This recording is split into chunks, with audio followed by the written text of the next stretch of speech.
Half a day, and thank you for joining us, Mr. Anthony Sayama from Guam Peeps. Thank you again. This is national in honor of National Veterans Small Business Week.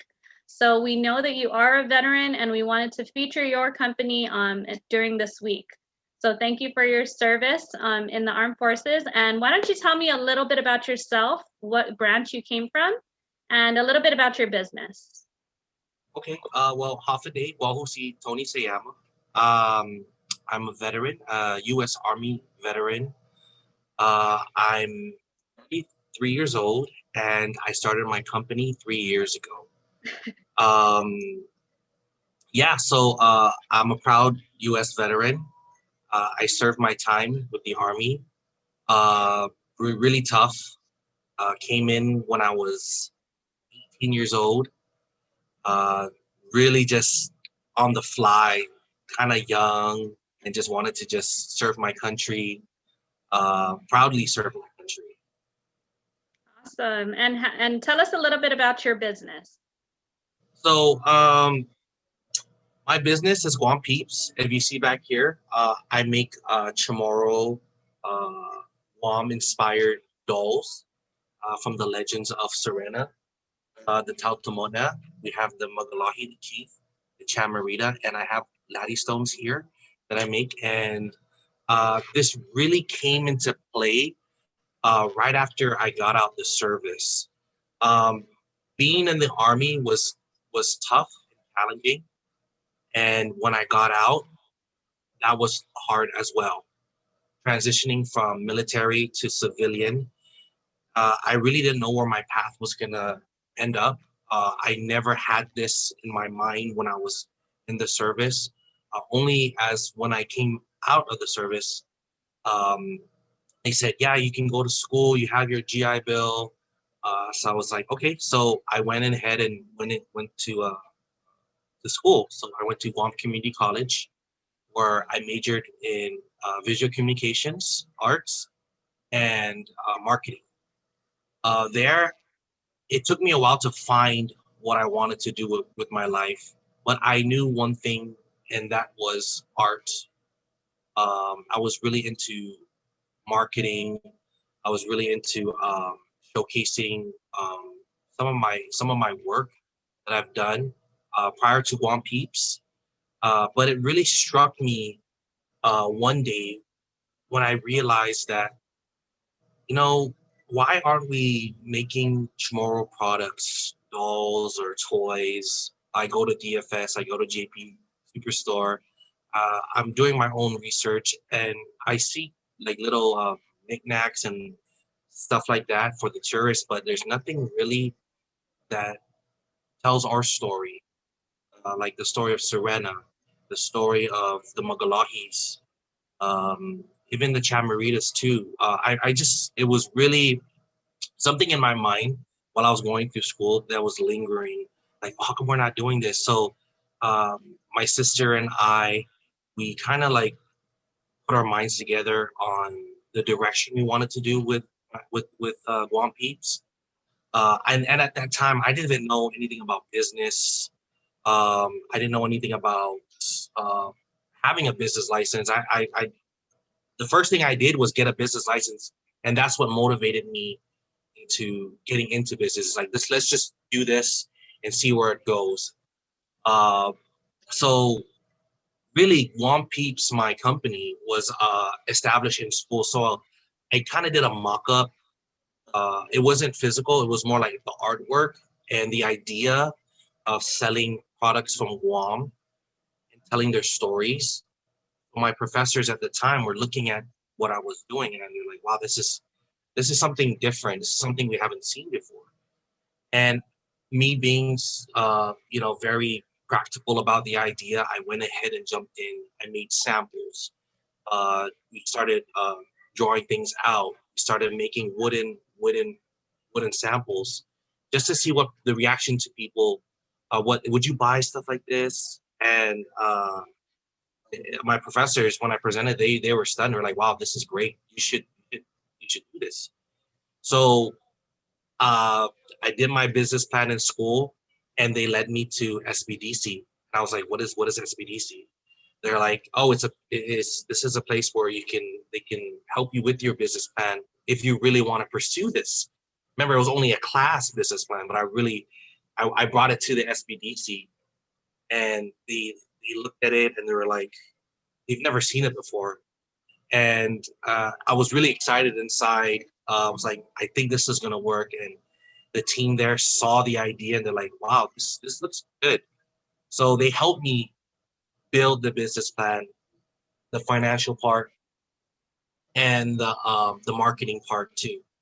So I mean, it was a challenging, it was a hard process, but with the help of my wife, she was already working on her degree in business accounting. So she really came in and was like, okay, this is how we're going to do this. We're going to plan it out. And we put a solid business plan together for the banks.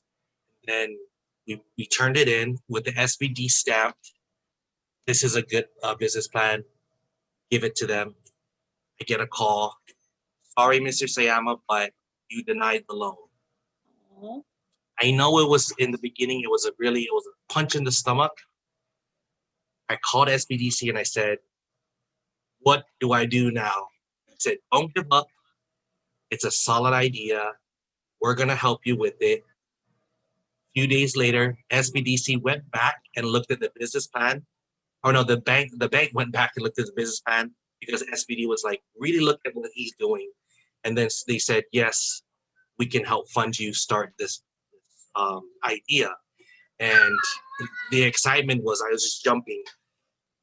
awesome. That is such a good success story. I mean, you got denied from the bank. You weren't discouraged, though. You Yeah, still came back to one SBD. second, one second, one second. My Okay. kids are just. No problem. So anyway, we were talking about that. So yeah, basically you weren't discouraged then, and you came back to the SBDC. We were able to, help you revisit, maybe speak with the lenders just to say that no, maybe you should re take a look at this business plan. This is a good idea, and so that's what you mentioned. They were able to help you. So congratulations on that. How long has it been that you've been in business? Uh, we've been in business, I would say, uh, the idea started 3 years ago. We weren't operational, so 2 years ago. Oh wow. Uh, and the beauty of with SBDC is they gave me other opportunities on the way. They said, your what you're doing is local. It's something different. You ever thought about going through Guma? Hmm. So they really outsourced our company to be involved of different organizations, Guma, Kaha, um, and learning how to write grants so we can make products to donate them. These are things that I've never heard of. But we've learned on the way, uh, and it was really exciting. I mean, it was challenging, but we love what we did, and that's what made the business much easy for us because we loved it. Uh, and in the way, my mind was really focused on trying to build the company. It was more of a, how do you say this? Uh, it really helped me go through a lot of my personal stuff that I went through as a veteran because coming from as a veteran, being deployed, there's so many things that I came back with, a lot of baggage, and I was going through a lot with um, my therapist, my psychologist, and my physicians about me and how I'm doing. So working this business with my family, helped me. It helped me move on. It helped me become active as a veteran. It was like an Uh, outlet for you then. it really was. It really Yeah. was, and I'm really happy for the support of the SBDC and my professors, family, and friends. They kind of saw this idea and they were like, "Wow, this is great for you, and this is great for the island of Guam." Hmm. Yeah, the overall idea of the business, just promoting the island in general, I'm sure resonates with so many people. So, congratulations on your business idea. Thank you. Aside from the challenges that you went through with the bank, were there any other challenges when you started that you didn't really anticipate and that you had to deal with? Well, there was a lot of challenges. So in the beginning, it wasn't this all of a sudden. It wasn't like, oh, I have all this. It really started. It started off with two dolls. It started off with the Chamarita, Okay. and it started off with the Chief. Those So are I so only cute, had. by the way. Thank you, thank you. So this is our Mogalahi, and this is our Chamarita. And when we started, we just opened up a table in Chamorro Village. We plopped two dolls, and we were like, half a day. This is Guam Peeps. We sell Chamorro dolls. We didn't have a packaging yet. It was just on a peg. We didn't make sales that day.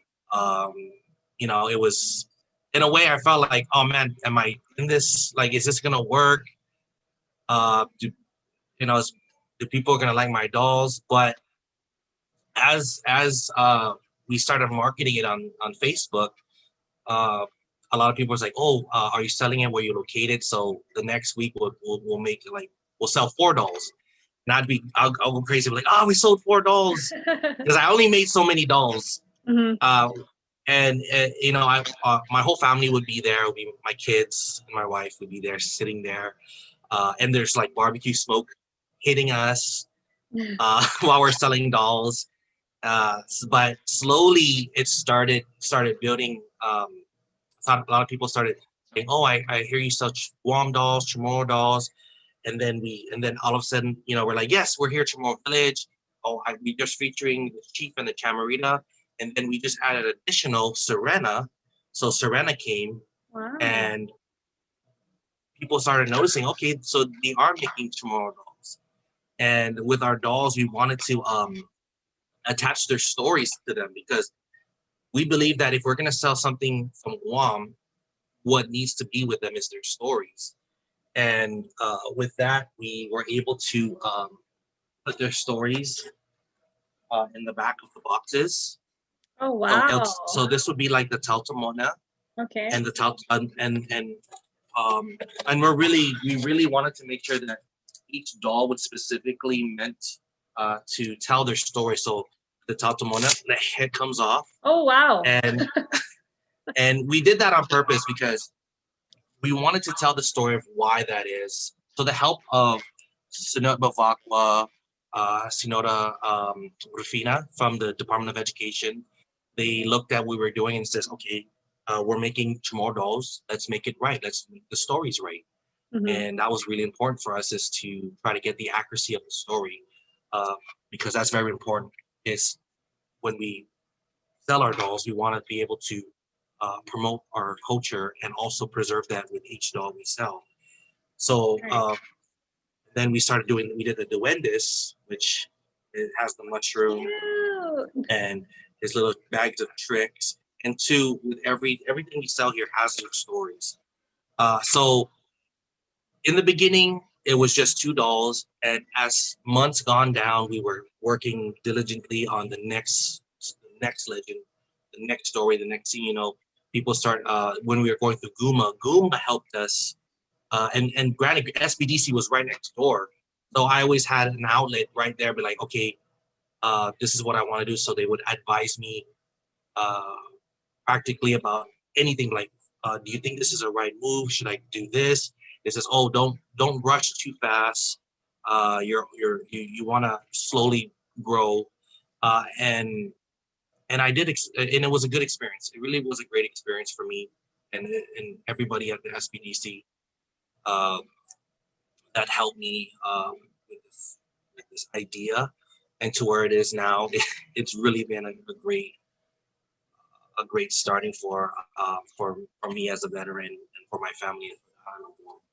That's amazing. I mean, just being local myself, I can see the history and the passion behind it. So it's such a great product, and I feel like even tourists can relate. And if they come to Guam and they love Guam and they want to take a piece of Guam back home with them, then that's one of the products that they should definitely buy. So congratulations on that. Thank you. Thank you. So, which brings me to my next question. So, of course, we're all, hit by this pandemic of COVID-19.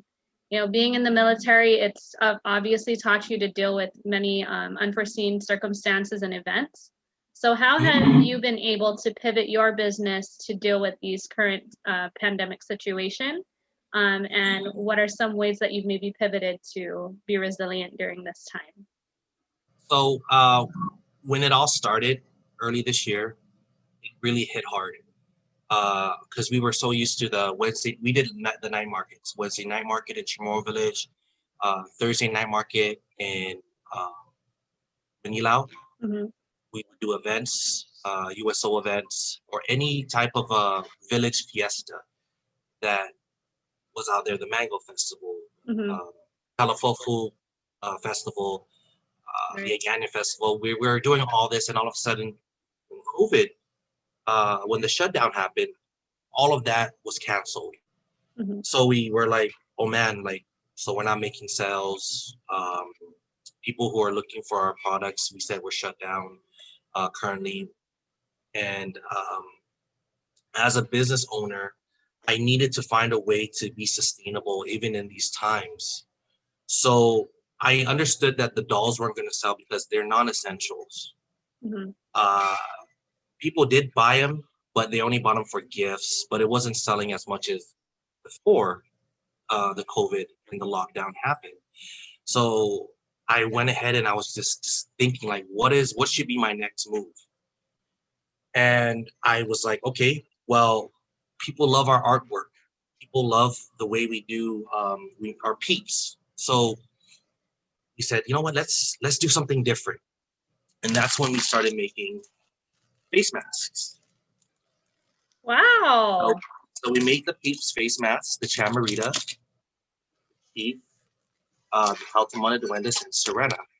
And then we started making other designs, other face mask designs.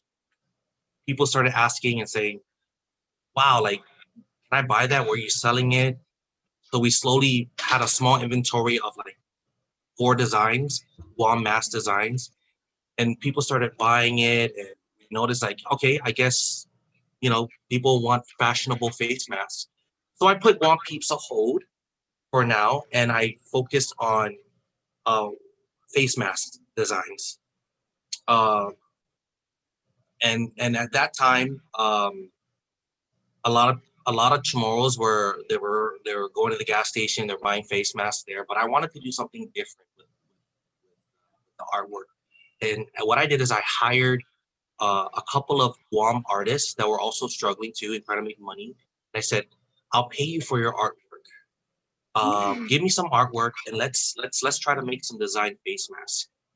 And then we started printing them. Next thing you know, people started noticing us. We got in touch with Payless. Payless says, we would love to have your products. The NEX said, we would love to have it. And we became one of the leading face mask companies on Guam. Wow, congratulations. So it was really all about trying to adjust to the situation as a business owner. A lot of opportunities were taken away from a lot of small businesses. I saw that my company, that was an opportunity that was like, but I wanted to be positive about it. And I wanted to see, I wanted to find something that was gonna be marketable in these times and as a company to be sustainable. Mm-hmm. Because it was really hard in the beginning. So yeah, we started selling face masks, and we have over 100 designs. Wow. Just different local designs, like the honey pepper and. Oh, cool. I just started printing villages now. So like Doña rules. I'm from Doña. So we have all the villages. All of our products are located at all palaces and all military bases too. And that's the thing is, what was taken away this year because of COVID gave me opportunity into jumping into wholesale. I didn't know much about it, but I adjusted into into learning how the process is. Mhm. And if anything, the face mask is helping our company grow. So we're using all of that money and we're growing our products, we're growing our designs. Mhm. We're You're finding ways to. you're partnering up with other artists too, and you're supporting their local artwork. So that's kind of giving you Yes, some yes. open doors to maybe collaborate with other things in Oh, the future, right? we So, really we were able to find great artists here on Guam. And these are the ones that are just they post on Instagram. But I knew the potential of their artwork. And you know what? I think people will love this. I think, mhm. and I kept them around because I said I think I might need you later, Guam Peeps, because I don't want to do this alone. I Mhm. want I want people to come in and share their work, their artwork, and give them credit. Um, but I see the potential of what we're doing here and our future. So um, right now we're working on a plan to expanding our company, um, and just giving opportunities for people to even sell their products at our shop. So people who make spondylus, sanahis, Mhm. Sunabavakwa, who sells Chamorro books, CJ, he did the COVID for Kids book, and we're trying to be the outlet for those who are out there trying to sell their stuff. And they come to Guam Peeps. We sell it here. If you're looking for some Chamorro flashcards, we have Chamorro flashcards. It wasn't made by us, but it was one of our partners who had kind of the same idea, but we're selling their products, kind of putting it out there. Right. And kind of promoting others as you promote yourself, right? So that's really important, and that's commendable for you, because you're not only just trying to sell your own product, but you're also trying to promote others who have the talent and potential, but maybe don't have the means of a place to sell their product to the customers. So Yes, thank you for providing that for other small business owners and potential artists that want to grow it into something that you created for yourself. So that's a true yes, inspiration right there. yes. It's exciting. I like working with uh, with people who share the same ideas as me, and they Mhm. see, and it's really, we're really at the point now where a lot of the people here on Guam want to get in touch with their culture. They're Mhm. representing their island, even being on Guam. You didn't see that 20 years ago. Yeah. uh it would be considered like chod, but now we're more proud to wear Guam shirts and Guam hats. When I was in the military, I didn't think I would be buying Guam shirts until I was stationed out in Texas, and all you see me wear is Guam stuff, representing the island. And I saw at that point, I was like, wow, this is really marketable. Um, and these people who are doing this, they're doing a good job, Mhm. and they're making us represent out there with stickers. And I was so proud, really proud. And I guess that's what it took for me to be so proud, is being out there and try to, because there's not so much of us out there. So there's this identity crisis where we're like, oh, and I really want to represent. And if I represent, I can spot out my other Chamorro friends or the Chamorro people out there, and then we all come together. And when I came back to Guam, I really brought that mentality back and said, I think what I'm planning to do would work out there, because if I was the consumer out there wanting to buy all these products and share it with my friends, I think I created something Mhm. with story. They can share it with their family and friends, and then they can learn a little bit more about the culture. Mhm. Because people out there, they're like, oh, yeah, I'm from Guam. Is oh, what is that? Is, oh, that's the Magalahi. It's like, oh, what's the Magalahi? Sometimes they're like, well, they're chiefs, but with our products, we let them know the Mhm. type of chief, their story. So we really want to go in depth with the culture, especially when it leaves here. We want Right. them to kind of like pass that along to their kids, Right. and Especially if they and we're haven't lived proud. on Guam, right, for a while, they probably don't know the entire legend or the truth behind it. So it's good that you Yes, do include the history of the legend with your products, so that way they can tell the story properly and not kind of just make it up along the way, right? So Yes. that's a good thing to include as part of your features for your product. Yes. So good.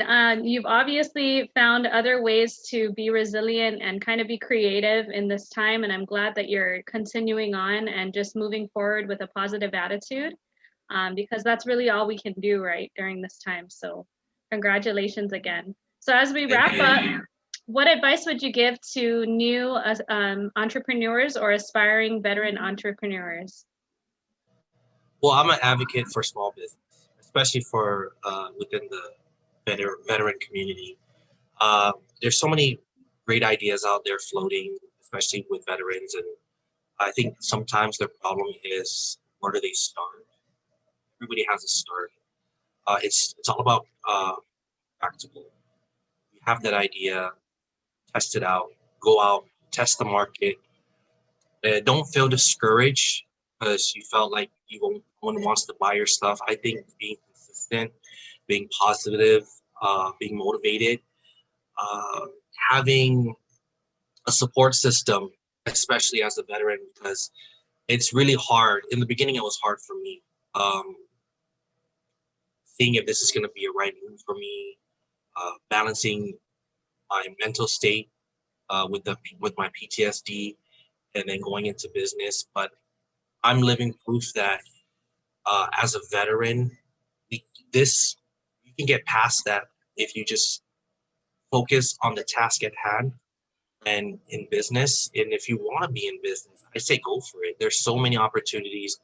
SBDCs, oh, they're there 100%. And I freak out sometimes because usually I would call them. They would call me, hey, what's the status on your business? How are you doing? And I'm just like, oh yeah, I'm working on it right now. And at that, I kind of felt like, okay, well, there's support there, and it really is. It really is um, something to be proud of, especially once you see the success of your business. You look back at the struggles. You look back at all the hustle, and it's you humble yourself, and I give back. We try to give back in many ways. If it's speaking at a seminar or raising money to give back to a foundation or creating a product and donating it to the schools so that they can share your your ideas. I don't know. I just think it's really good, especially for veterans out there. Thank you very much for taking the time to meet with me today. Thank you for sharing your story, your products, and of course the history behind how you started. Thank you for your continued service when you were in the military. Thank you for everything that you've done and been through. And we just wish you continued success. And we want to congratulate you and wish you a happy National Veteran Small Business Week. Thank you for having me, and good luck, everybody out there who's watching. Good luck out there. Just stay focused. Stay focused. Military mindset. You gotta stay focused, track on, and there's gonna be bumps. Just keep driving on. Drink some water and just keep driving on. Awesome. Thank you for that, Mr. Anthony Sayama from Guam Peeps. And thank you, Bye. SBDC. Thank you very much.